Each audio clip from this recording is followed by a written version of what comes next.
उन्होंने कहा फ़ोन पे कि आप अपने पेशेंट को उठाइए और ले जाइए। और बाद में उनके स्टाफ नर्सिस जो हैं वहाँ पे जो वो बोलती हैं, वो कहने लगी मैम ने दवाई ऐसी लगाई है कि इसका ऑपरेशन तो पूरे जम्मू में नहीं हो सकता कहीं पे भी। तो ये एक मतलब अद्भुत समझ से बाहर थी ये चीज़ें कि ऐसा भी होता है। एक कॉमन पर्सन जो है, एक बंदे को मेडिकल हेल्थ के बारे में तो हर एक कॉमन पर्सन को तो नहीं ना नॉलेज होती कि क्या क्या नहीं। इन्होंने कहा ये करवाओ टेस्ट, वो करवाया। इन्होंने कहा ये वाला कराओ, ये करवाया। 10-10 हज़ार, 20-20 हज़ार, 15-15 हज़ार रुपये की कमीशन बेस के ऊपर इन्होंने अपने लेबॉर्ट्रीज़ खोले। 11 बजे लेबर पेन हो रही है, रात के 11 बजे पेशेंट को हमारे को वहाँ से इन्होंने बाहर निकाला। कल खुदा ना खास्ता कल जो बच्चा है होने वाला उसको कोई प्रॉब्लम हो, उसकी मदर को कोई प्रॉब्लम हो, तो इसका रिस्पॉन्सिबल कौन है? इन्होंने तो अपनी रिपोर्टें सारी साइन करवा लेनी है, क्योंकि ये तो आपने काम काज में बिल्कुल भी कच्चे नहीं है। इन्होंने आते ही सारे पेपर साइन करवा लेने। जब एक बंदा इलाज करवाने के लिए जाता है तो वो 20 से 30 पेज की स्टेटमेंट को पढ़ेगा कि वो अपने पेशेंट का इलाज करवाएगा। तो वो हमने वहाँ पे सिग्नेचर किए, सब कुछ था। लेकिन ये बहुत बुरे तरीके से रोडली बिहेवियर हमारे साथ हुआ, जो बर्दाश्त के बाहर। एक भगवान का रूप होता है। जब एक डॉक्टर पूरे 1.5 साल 2 साल ट्रीटमेंट करने के बाद लास्ट ऑफ मोमेंट के ऊपर और लास्ट स्टेज पे वो बोले कि अपने पेशेंट को उठा के बाहर ले जाओ, तो हम उस डॉक्टर को भगवान का रूप माने या जल्लाद का रूप माने, वो फिर हमें खुद ही समझना पड़ेगा। एक ऐसा वाकया है जिसको सुनने के बाद आप लोगों को भी हैरानगी होगी और बड़ा खुलासा है। एक शख्स के साथ अस्पताल में बदतमीज़ी की गई और वो शख्स जो है वो इस वक्त मेरे साथ बातचीत करने के लिए मेरे साथ है।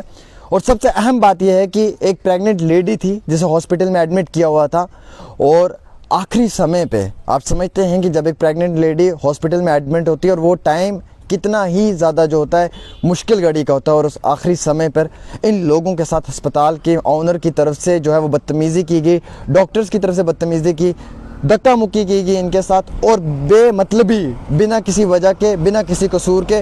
और इन लोगों की जो गुहार है अब एडमिनिस्ट्रेशन के लिए है कि आखिर प्राइवेट हॉस्पिटल्स के अंदर ये क्या हो रहा है पेशेंट्स के साथ। हॉस्पिटल का नाम बताना चाहूँगा, सामने आपको बताना चाहूँगा, Madan hospital and research centre 37 AC Gandhinagar Jammu, ये अस्पताल का नाम है।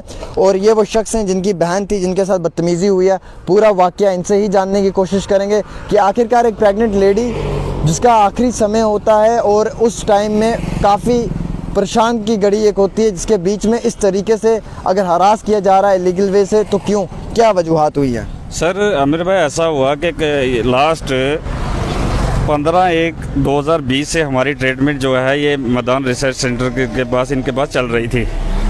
तो इन्होंने रूटीन चेकअप के लिए हमें हर वीक जो है वहाँ पे बुलाया। तो आज लास्ट अल्टीमेटली जब हमारी फाइनल स्टेज थी डिलीवरी की, तो हम 6 बजे कल शाम को हॉस्पिटल लेके पेशेंट को पहुँचे और इन्होंने कहा कि आप एडमिट कर लीजिएगा, हम इनका कल या सुबह ऑपरेशन कर देंगे।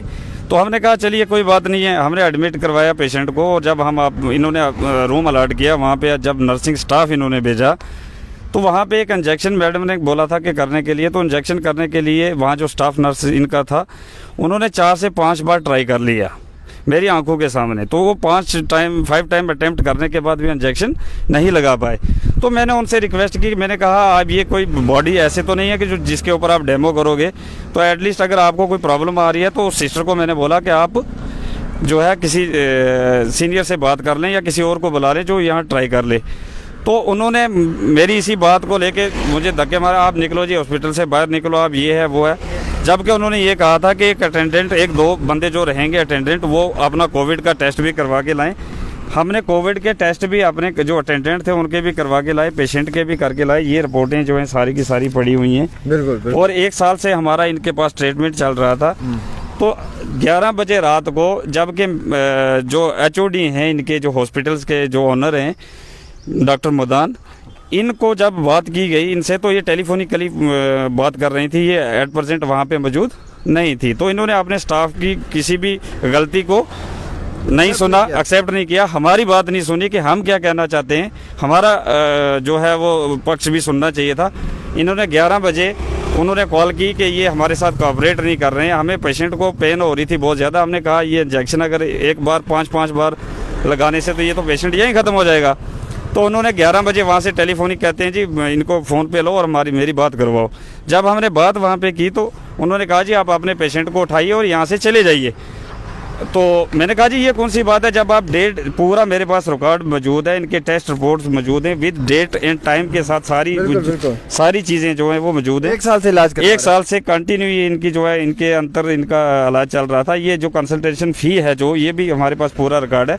आप 1.5-2 लाख रुपया इन्होंने टेस्ट करवा के फाइनल स्टेज पे जब डिलीवरी का टाइम आया तो इन्होंने ये करना चाहिए था कि हमारी बात सुननी चाहिए। तो इन्होंने कहा जी आप पेशेंट को उठाइए और निकलिए, हम आप नहीं करेंगे। तो इनकी जो स्टाफ नर्सेज थी वो कह रही हैं हमने तो दवाई इस तरीके की दी है कि पूरे जम्मू शहर के अंदर हमारे अलावा इनका ऑपरेशन कोई कर ही नहीं सकता है। तो वहाँ से तो मैं और ज़्यादा पैनिक हो गया कि यार ये तो इन्होंने एक गोरख धंधा बना लिया है कि हमारे अलावा कोई दूसरा इसका इलाज नहीं कर सकता।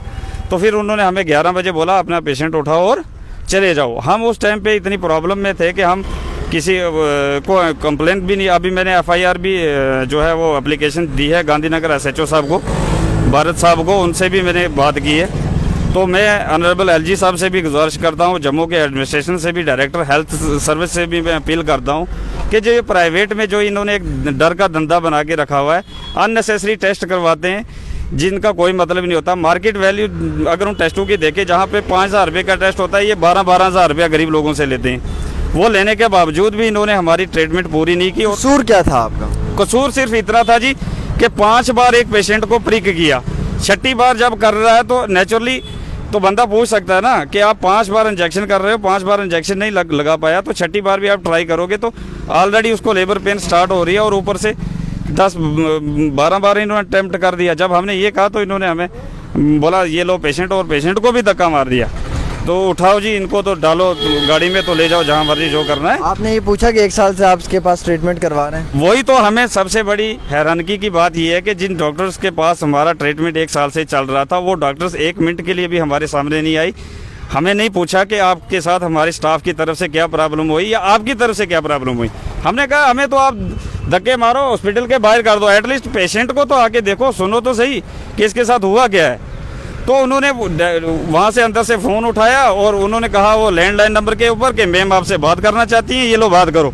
जब हमने हेलो किया तो उन्होंने कहा जी आप अपना पेशेंट उठाइए और हॉस्पिटल से बाहर हो जाइए। तो आज तक जो 1-2 लाख रुपया हमारा खर्चा है उसका कोई पता नहीं है।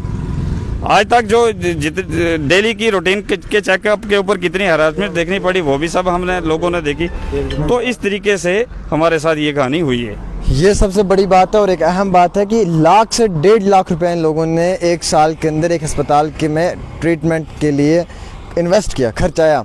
और लास्ट पॉइंट ये था कि एक लेडी की प्रेगनेंसी का टाइम था और उस वक्त में उस हॉस्पिटल की जो ऑनर हैं वो ये कहती हैं फ़ोन करके कि जनाब इन्हें धक्के मार के अस्पताल से निकाल दो।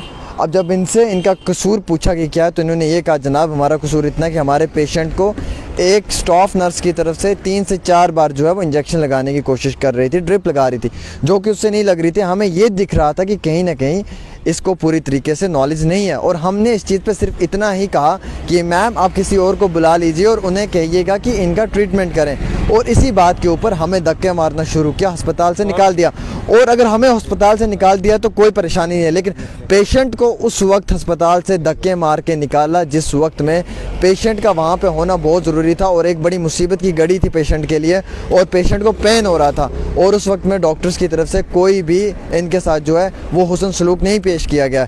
तो इनका ये मानना है और ये कहना है कि ऐसे प्राइवेट जो हॉस्पिटल्स हैं इनके अंदर जो है बुरे तरीके से इलीगल वे से जो है हरास किया जा रहा है पेशेंट्स को। देखिए आज की डेट में ना एक आम बंदा अपनी बीमारी को लेके जाता है, उस बेचारे को इतनी नहीं टेंशन होती है, पैसे का भी कोई मामला नहीं। जितना इन्होंने चार्ज करना था उतना हमसे किया और आगे भी जितना इन्होंने चार्ज करना था वो भी हम देने के लिए तैयार है। उस पर तो कोई पैसे वाला का तो कोई इशू ही नहीं है।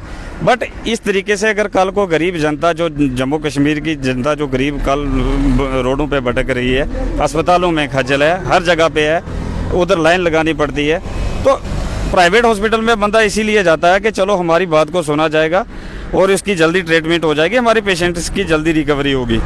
तो वो सारी चीज़ें लेके 1.5-2 साल के बाद जब अंडर इन्वेस्टिगेशन रखा मसला मैम ने, पूरा करने के बाद उनका फ़र्ज़ नहीं बनता था कि वो आते हमें सुनते।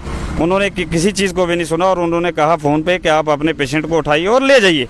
और बाद में उनके स्टाफ नर्सिस जो हैं वहाँ पे जो वो बोलती हैं, वो कहने लगी मैम ने दवाई ऐसी लगाई है कि इसका ऑपरेशन तो पूरे जम्मू में नहीं हो सकता कहीं पे भी। तो ये एक मतलब अद्भुत समझ से बाहर थी ये चीज़ें कि ऐसा भी होता है। एक कॉमन पर्सन जो है, एक बंदे को मेडिकल हेल्थ के बारे में तो हर एक कॉमन पर्सन को तो नहीं ना नॉलेज होती कि क्या क्या नहीं। इन्होंने कहा ये करवाओ टेस्ट, वो करवाया। इन्होंने कहा ये वाला कराओ, ये करवाया। 10-10 हज़ार, 20-20 हज़ार, 15-15 हज़ार रुपये के कमीशन बेस के ऊपर इन्होंने अपने लेबॉर्ट्रीज़ खोले हुए हैं। तो मेरी गुजारिश हेल्थ डिपार्टमेंट से, डायरेक्टर हेल्थ से है कि एटलीस्ट कम से कम जो प्राइवेट धंधा ये चल रहा है, इन लोगों को, इनको कोई पूछने वाला नहीं है। जब इनकी मर्जी आएगी पेशेंट अंदर होगा, जब इनकी मर्जी आएगी ये पेशेंट को उठा के बाहर फेंक देंगे। बिल्कुल भाई, सही बात है। यानी कि इनको किसी की जान की कोई परवाह नहीं है और ना ही किसी की जान की कुछ वैल्यू। रात के 11 बजे लेबर पेन हो रही है, रात के 11 बजे पेशेंट को हमारे को वहाँ से इन्होंने बाहर निकाला।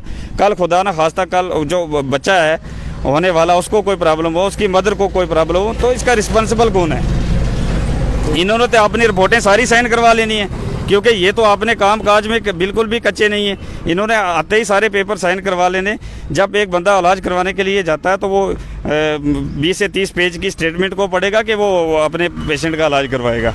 तो वो हमने वहाँ पे सिग्नेचर किए, सब कुछ था। लेकिन ये बहुत बुरे तरीके से रोडली बिहेवियर हमारे साथ हुआ, जो बर्दाश्त के बाहर है जनाब। बिल्कुल, कहीं ना कहीं इनके जो एलिगेशंस हैं वो सिर्फ ये लगाए जा रहे हैं कि जिस तरीके से बिहेव हुआ वो सबसे गलत तरीका है और इस तरीके से नहीं होना चाहिए था। और सबसे अहम और सबसे ख़ास बात यह है कि एक शख्स 1 साल में 1.5 से 2 लाख रुपया एक पेशेंट पे इन्वेस्ट करता है ताकि उस पेशेंट की प्रॉपर केयर हो, और लास्ट पॉइंट पे जब प्रेगनेंट का टाइम हो, प्रेगनेंसी का टाइम हो, तो उस लेडी के साथ बदतमीज़ी या बदसलूकी की जाए, तो ये नाकाबिले बर्दाश्त है। इस चीज़ को कोई भी शख्स जो है वो बर्दाश्त नहीं करेगा। जी, मैं आपको बता देना चाहता हूँ कि ऐसी बात नहीं है। मैं इस मसले को लेके ऑनरेबल कोर्ट के, हाई कोर्ट भी जाऊँगा और कंज्यूमर कोर्ट भी जाऊँगा मैं इंशाल्लाह। और मैं अपना जम्मू के एडमिनिस्ट्रेशन से, हेल्थ डिपार्टमेंट से मैं गुजारिश करूँगा, जनाब एलजी साहब मनोज सिन्हा से रिक्वेस्ट करूँगा कि जो ये प्राइवेट गोरख धंधा चल रहा है, डॉक्टर एक भगवान का रूप होता है। जब एक डॉक्टर पूरे 1.5 साल 2 साल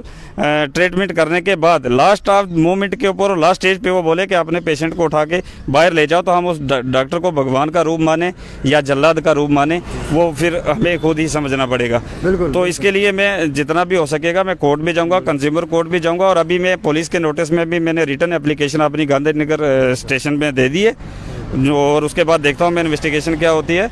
तो एसएचओ साहब ने बड़ा अच्छा कोऑपरेट किया हमारे साथ। उन्होंने कहा कोई दिक्कत नहीं है, आपकी प्रॉब्लम सुनी गई है, आपकी एप्लीकेशन रखी है, हम उनको बुलाएंगे, इन्वेस्टिगेशन करेंगे। तो मैं एसएसपी जम्मू जनाब चंद्र कोहली साहब से भी रिक्वेस्ट करता हूँ कि जनाब हमारे मसले को देखा जाए।